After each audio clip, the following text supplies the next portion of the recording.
皆さん、こんにちは。本日は、こちらの言葉をご紹介いたします。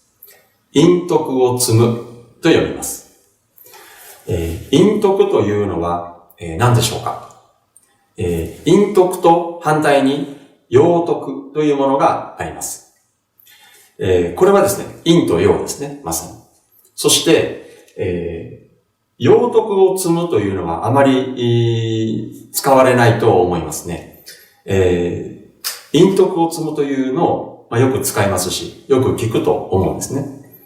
これは人様が見ていないときに自分でどれだけの徳のある行為を積むことができるかということです。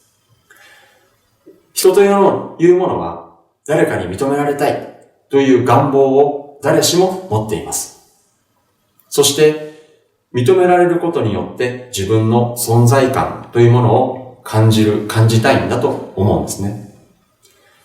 だから、陽徳、つまり人が見ているときに良い行いをして人から認められたい。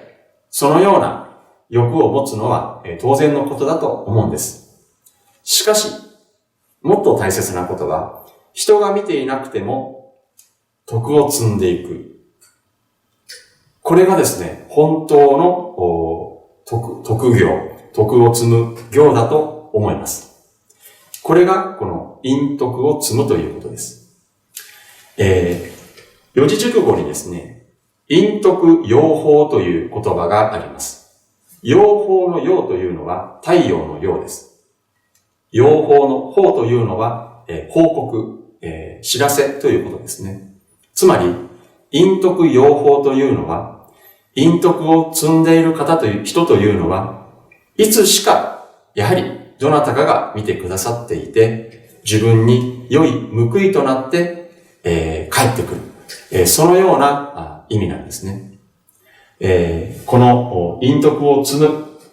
これはですね、そもそも誰かに認められたいから積むのではなくして、自分というものの人生を見つめたときに、やはり自分自身の徳を積んでいくこと以外にないんですね。ですので、誰が見ていようと見ていなかろうと、この徳を積む、陰徳を積むということをお互いに大切にしていきたいものだと思います。本日はこちらの陰徳を積むという言葉をご紹介いたしました。ありがとうございました。